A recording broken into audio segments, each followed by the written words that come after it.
Good morning, students. In this video, we are going to discuss about the next endocrine gland, pancreas. Pancreas is a composite gland that act as both exocrine और endocrine gland. बच्चों ध्यान रखिएगा, हम endocrine glands में ही pancreas पढ़ रहे हैं, लेकिन इसके बारे में एक और फैक्ट है कि ये दोनों तरह एक्ट करती है, exocrine और as a endocrine gland. It is originated from the endoderm of the embryo. Location की अगर हम बात करें तो आपको पता है, जैसे कि हम डाइजेस्टिव सिस्टम में ऑलरेडी पढ़ चुके हैं, it lies below the stomach in the loop of duodenum. Structure की अगर बात की जाए तो it is elongated yellowish gland that consist of the large number of acini and duct. Besides this, pancreas consists of 1 to 2 million of small groups of specialized cells called the islets of the Langerhans. After the name of their discovery, Paul Langerhans in 1869. ठीक है, क्योंकि Paul Langer ने इनको discover किया था तो उसी पर नाम रख दिया गया था इनको, the islets of the Langerhans. ठीक है, यहाँ पे अगर हम बात कर रहे हैं तो पेनक्रियास में 1 से 2 मिलियन के आसपास कुछ स्पेशलाइज्ड सेल्स होती हैं जिनको आप क्या कहते हैं, islets of the Langerhans. In the normal human pancreas, these cells represent only 1 to 2% of the pancreatic tissue. ये pancreatic tissue जो रहता है उसका 1 से 2% होता है. Then you can assume कि कितनी cells यहाँ पर present होती होंगी. Each isolate consists of major 2 types of cells as alpha cells और beta cells. Alpha cells की अगर हम बात करें तो अराउंड 25% होती हैं ये. It secrete the peptide hormone called the glucagon. और एक जो बीटा सेल्स होती हैं जो 60% के आसपास होती है, जो कि क्या रिलीज करती है, इंसुलिन. ये दोनों हार्मोन के बारे में हम पढ़ेंगे. इनका जो बेसिकली रहता है कि जो कंट्रोल है किसमें, ब्लड शुगर के लिए एक इनका रोल प्ले रहता है. Later we will discuss in functions of this hormones. Acknowledge points की अगर हम बात करें तो apart from alpha and beta cells, islets of the Langerhans consist to more type of the cells that are called delta cells और the F cells. ठीक है, PP sales या फिर एफ सेल्स भी उनको कहते हैं. डेल्टा सेल्स जो रहते हैं वो अराउंड 10% होते हैं, क्योंकि यहाँ आप रेशो देख सकते हैं. ओके, 10% अराउंड डेल्टा सेल्स रहते हैं जो कि सिक्रीट करते हैं सोमेटोस्टेटिन हार्मोन. और जो पीपी सेल्स रहते हैं, एफ सेल्स जो रहते हैं, जो बेसिकली पैनक्रियाटिक पॉलीपेप्टाइड सिक्रीट करते हैं. पैनक्रियाटिक पॉलीपेप्टाइड सिक्रीशन की वजह से इनको पीपी सेल्स भी कहते हैं. हार्मोन्स की अगर हम बात करें तो ग्लूकॉन्स और insulin have the antagonistic effect on the blood glucose level. जैसे कि अगर हम बात करें ग्लूकोगेन की, ग्लूकागॉन जो है, this is the peptide hormone play an important role in the maintaining the normal blood glucose level. It brings about change of liver glycogen to the blood glucose. Liver glycogen से blood glucose बनने की जो process होती है ये उसको adversely effect करता है. It act mainly on liver cells. Basically ये किस पे फंक्शन करता है, हेपेटोसाइट्स जो होता है उस पे ये क्या करता है, एक्ट करता है. It and stimulates the glycogenolysis. Glycogenolysis को ये स्टिमुलेट करता है, which result in the increase blood sugar known as the hyperglycaemia. ठीक है, जैसे कि बहुत से ऐसे शुगर के जो पेशेंट होते हैं जिनमें बहुत शुगर लेवल ज़्यादा हो जाता है.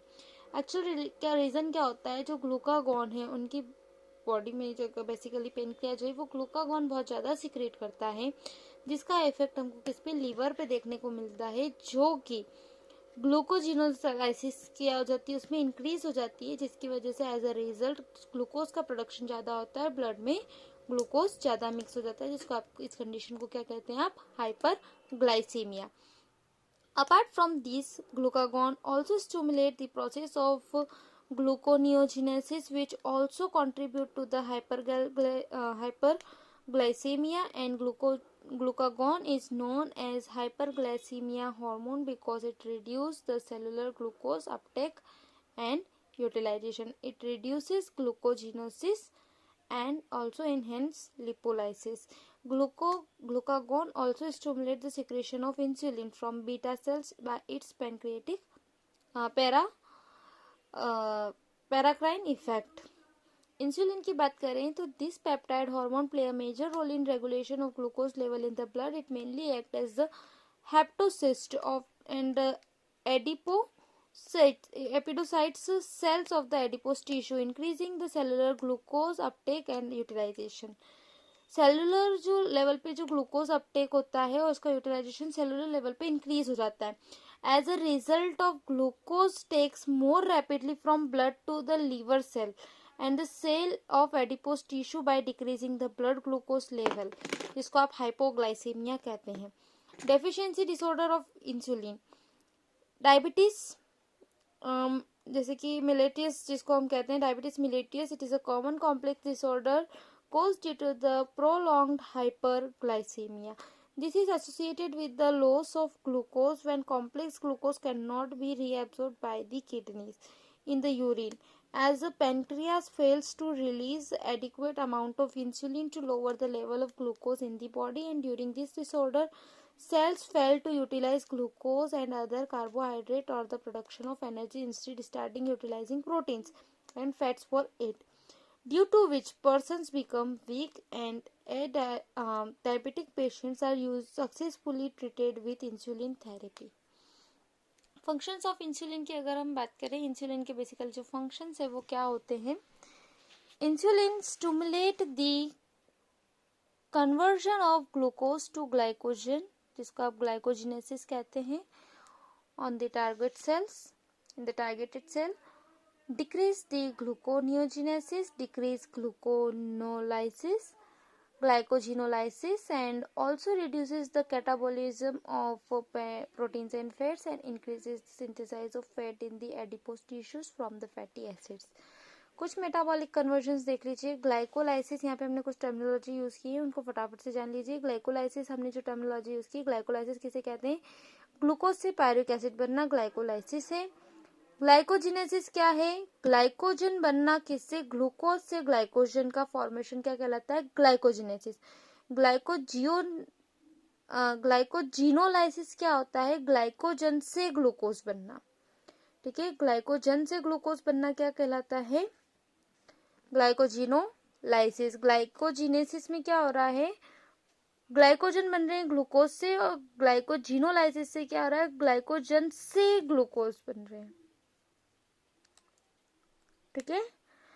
देन ग्लाइकोनियोजिनेसिस जो होता है, ग्लाइकोनियोजिनेसिस ये जो कन्वर्जन है, फैटी एसिड्स और अमीनो एसिड्स का शुगर बनना क्या कहलाता है, glyconeogenesis. Lipolysis, breakdown of fats to form the keto bodies, जो कि कैसी होती है, टॉक्सिक होती है. देन लिपोजिनेसिस की अगर हम बात करें तो फैट का बनना क्या कहलाता है, लिपोजिनेसिस.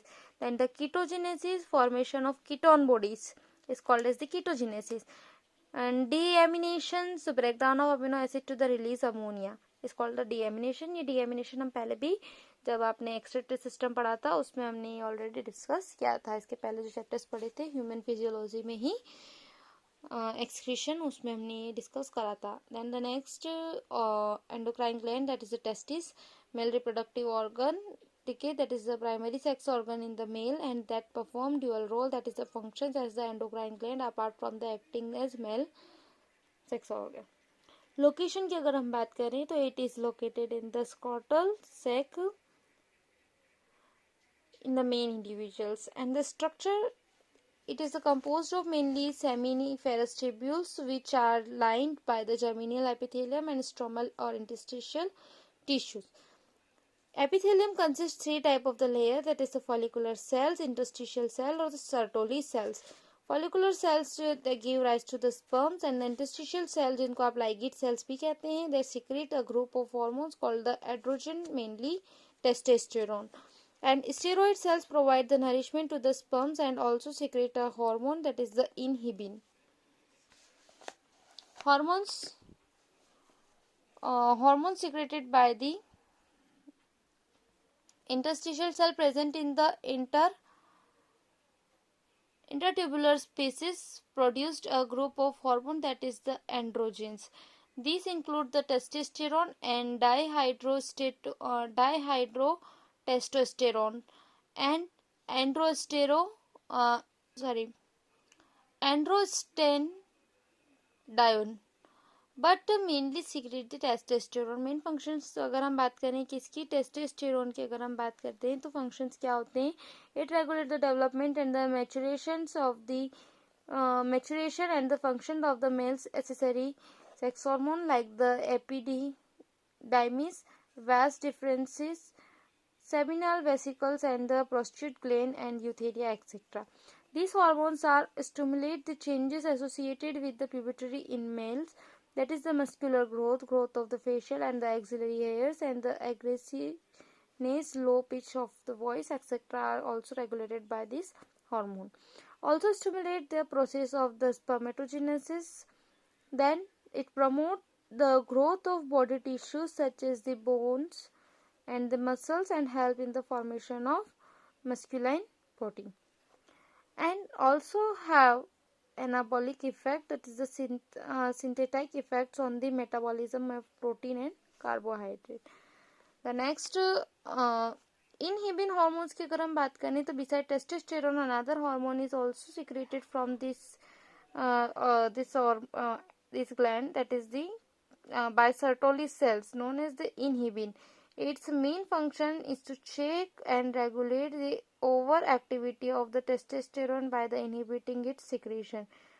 And detailed structure of these organs we will discuss in the that is actually part of the syllabus of class 12th.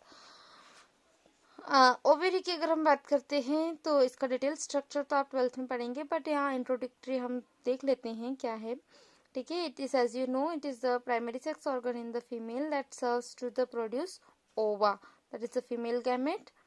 It is a female sex hormone. It release location की अगर हम बात करें तो there is a pair of ovaries is located in the pelvic cavity in the abdomen. Structure की अगर बात की जाए तो it is almond shaped structure. Internally it is composed of ovarian follicles, stromal tissues as well. Hormones की अगर हम बात करें तो two groups of steroid hormones, that is the estrogen and progesterone, is secreted by this gland.